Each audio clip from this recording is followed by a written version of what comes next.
1, 2, 3, 4, 5, 6, 7, 8, 9, 10. 1, 2. Yeah, yeah, yeah.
Everybody, may I request humbly that everybody take their seats so we may prepare ourselves to start. May I request that all those that are still having their breakfast complete that expeditiously, perhaps in the next 5 minutes, without sounding rude, and come and please join in and sit down and take seats.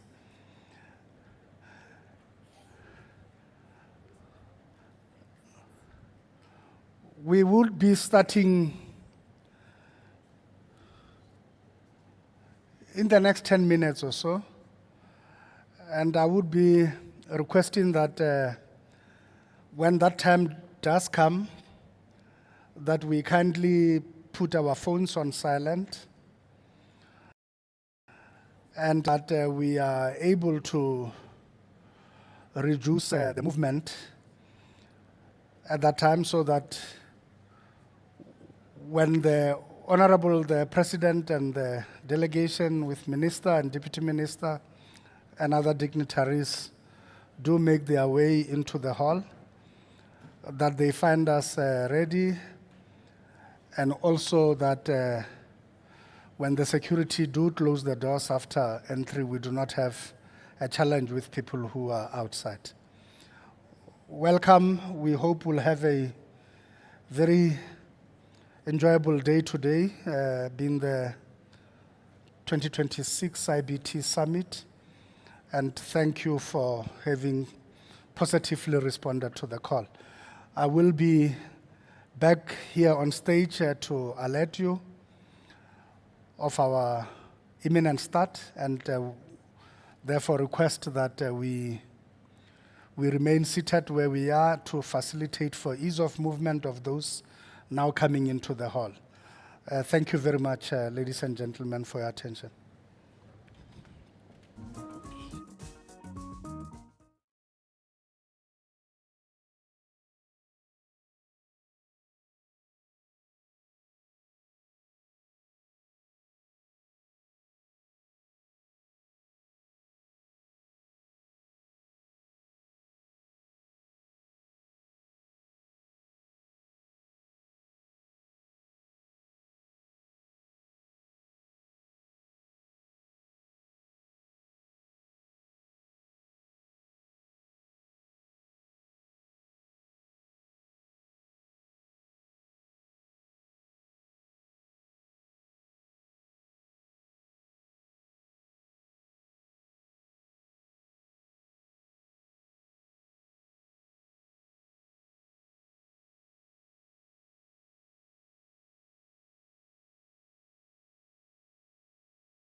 Good morning, ladies and gentlemen. Welcome once more.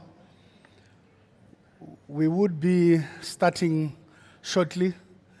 As you may have seen on the screens, the President of the Republic is already here at NASREC, and he has been observing the exhibitions that are outside and looking at a 3D printing machine that is a machine sponsored by the Department of Science and Technology that is operated right now by University of Johannesburg, and which is capable of printing a standard RDP house, as you know it here in our country, within a space of 8 hours.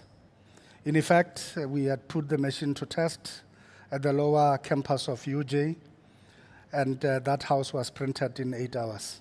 And it's complete, it's still standing, it's robust, it's okay, which indicates the future. So in just a short moment, once I get the indication, we would start with the program, and we would welcome the dignitaries into the room and start right away. We thank you for your patience and look forward to a fruitful program. Thank you.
May I request you to please rise?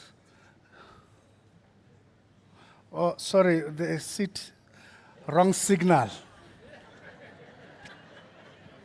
Wrong signal.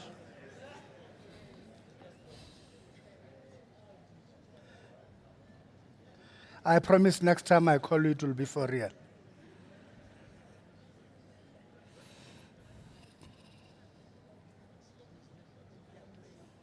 And the cannon. And when they hear that choo-choo train, a chugging and a pumping and a smoking and a pushing and a pumping, crying and a steaming and a chicken and a wah, wah.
President.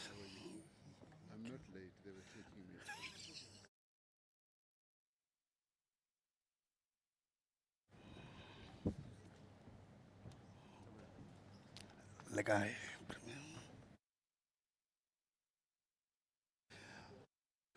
Yes, while we remain standing, I'm going to request that we come to full attention and request that we sing the national anthem of our republic.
Thank you very much. We may take our seats. Ladies and gentlemen, allow me to recognize the following dignitaries and those who are present with us today. The Honorable President Cyril Ramaphosa, His Excellency the President of the Republic of South Africa. The Minister of Human Settlements in the Republic of South Africa, Ms. 𝗕𝗨𝗓𝗓𝗓𝗓.